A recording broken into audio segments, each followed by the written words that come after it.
La particularité du recrutement, et pour rebondir sur ce que tu disais, en fait, il y a une illusion de facilité dans ce job qui est assez déconcertante parce qu'en effet, il n'y a pas de formation initiale. Tu n'as pas l'ordre des recruteurs comme tu as l'ordre des médecins ou des experts comptables. Ce n'est pas du tout une profession qui est encadrée. Tu n'as pas de formation initiale.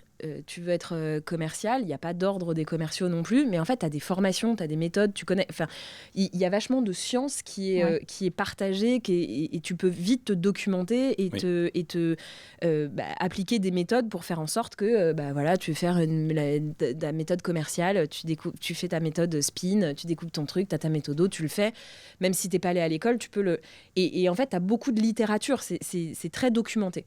Le recrutement, tu as l'illusion de facilité, un peu comme le commerce d'ailleurs, mais tu n'as pas toute cette littérature, tu n'as pas toute cette documentation. Pourtant, il existe, tu as plus de 100 ans de recherche et de science en recrutement.